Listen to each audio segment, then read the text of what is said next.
say, thank you for serving in the army with us. Well, if you can't spend it, if you can't use it at the market like a currency, what's the point? The even more ludicrous one is a farewell gift to state employees. You get a nice, shiny piece of metal with a stamp of the government that says, thank you for working with us. Again, what the heck is this? For both of these, if this were actually just used as a commodity metal, we would expect to find lots of these coins that are cut in half, cut in thirds, just like hot silver, and I take off a little piece and I give it to the butcher. That's not what we find. We find these coins intact. So they're being used as single units, not as just gold or just silver like we were before. So there's something fundamentally different with these coins, which I will argue is to facilitate exchange and so the state can make money. Here's the equation for how the state makes money off coinage. There's some terms here I would define. Seigniorage is the amount of money you make from producing money. That's true today. If you print off money, we talk about the Federal Reserve making seigniorage. Is the dollar amount produced minus brassage. Brassage is the shoe leather cost. It's the cost of making the money. So today's, it's pretty low. It's the paper, it's the ink. But back then, you had to go and you had to wax some people over the head and take their gold. That's part of the cost. And then you have to purify the gold, you have to stamp it, you have to do whatever you're going to do to it. That's a significant cost. We also have the effects of inflation, which I will argue are negligible given the scale we're looking at, except for Athens. And we're going to look at how Athens deals with inflation. So again, this is just a graph, a map of where we have precious metals in Greece. We looked at electrum, which is found in Lydia, which is just on this map. We also have silver mines. Now, there was a little bit in Samos that got exhausted pretty early.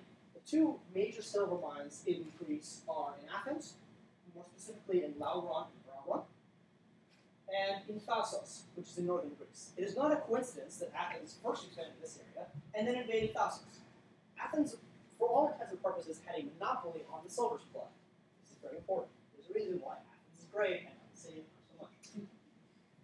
There's actually no gold in Greece. The only gold mines we find are off the map in northwest Macedon and in Thrace. And Macedon and Thrace are duking it out for centuries, and the reason they can do that is they can afford to pay their armies.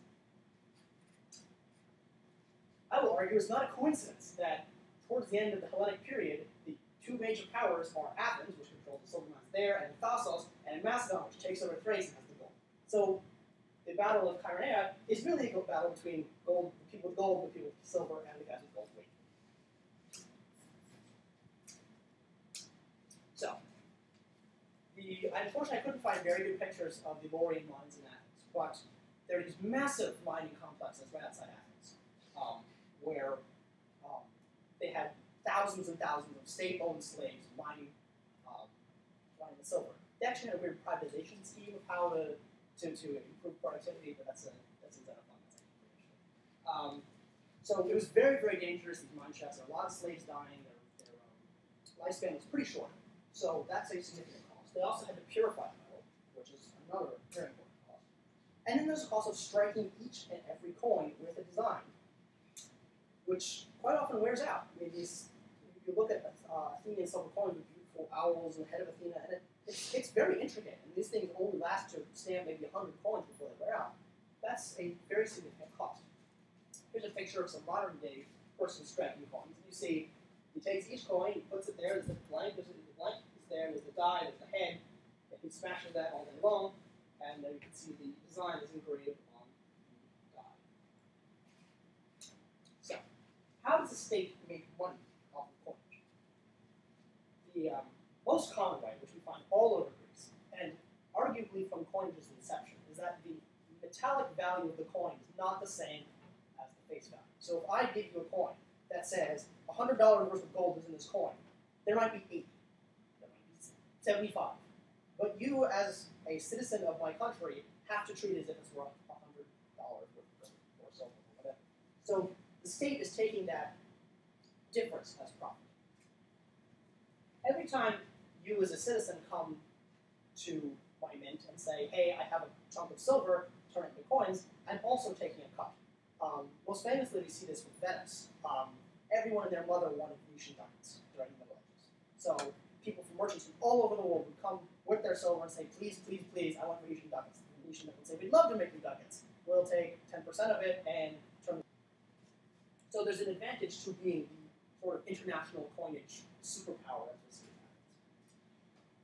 This, however, brings up a very dangerous issue, which we will see more later, and that is the issue of fiat money. Now today, arguably, all we have is fiat money, because I can just print more money and say, this is $1, use it.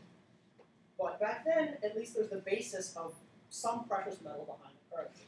That doesn't prevent tyrants, and this is tyrants, to use fiat money, to intentionally undervalue coins, to make coins of a different metal and say, treat this as if this were silver. And stuff like that. So, what are the laws governing this? When you say tyrant, are you talking about tyrant in the Greek sense or tyrant in the colloquial sense? Tyrant in the Greek sense. Okay. That is a very good question, and I actually have an entire slide about the link between tyranny and coinage, which is a conjecture. Back to the laws governing coinage. We really only have two tablets dealing with this. One of them is coined in Olbia, which is a Greek town in the northeastern corner near the Bosporus. It's sort of a trading port going through the Hellespont area. And we actually find this tablet in another city by the Hellespont. It's basically an advertisement for the city that says, hey, come to Olbia, we have a great exchange rate. You can buy our grain. Seriously. So the law basically says that all transactions have to be done in local currency. Olbia does not have a silver or gold coinage. It has a bronze coinage because they're not Athens, they don't have silver. So what happens is, if you show up and you have Athenian drachma, you can't use them. You have to go to the exchange booth and they'll give you some bronze coins. You can go about your mercantile business and then come back and you exchange them back for your Athenian coins. But of course, the local authorities are taking a cut every time you do this. So what it does is it gives you an incentive to come to Olbia with coins, leave your silver coins, and you'll buy their stuff. Which, coincidentally, is exactly the mercantilist policy we see much, much later, which Adam Smith critiques. Olbia doesn't have any silver. And before Adam Smith, the wealth of a nation was how much gold and silver you have. So what is Olbia doing? They're saying, give us your gold and silver, we will sell you stuff. That's exactly mercantilist philosophy. That's why the 13 colonies were established. All of this. Athenian coinage. As I said before, Athens basically has a near monopoly on silver. So when we look at Athenian coinage, you have to understand it's the exception rather than the rule. By looking at the Athenian treasury, they're pumping out, I think at the beginning of the Peloponnesian War, we're thinking something like 5,000 talents a year, maybe as high as 10. That may not mean much to you, but that's a huge amount of money. And it's a significant part of their overall production. So normally, if you just start cranking money out, you're going to have the effects of inflation. We don't see that in Athens, because Athens, as Thucydides points out in his archaeology, doesn't really have much. The reason Attica is left alone is because the soil there is pretty terrible. They can make some olive oil, they can make some pots. That's about it. In fact, Aeschylus says that what makes Attica special is the auguro pege, the spring of silver coming from the soil. And Thucydides says that what makes Attica special is that it can provide for more people through silver mining than could have been fed if you'd grown crops. So the thing we find with Athenian coinage is that it's extremely high quality. It's very, very pure silver. It's like 99.7, I think, which is unheard of. And it's also not that undervalued. It's maybe only 7 or 8% cut the state gets. So why the heck would the state do something like that? The reason is that they want their coins to be the best in all of Greece, and that's what happens. It sort of becomes an unofficial standard in all of Greece.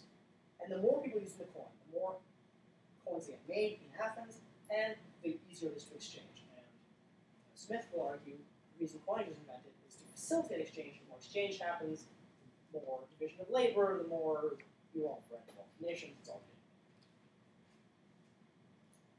Now, there are a bunch of social implications of coinage that we should get to.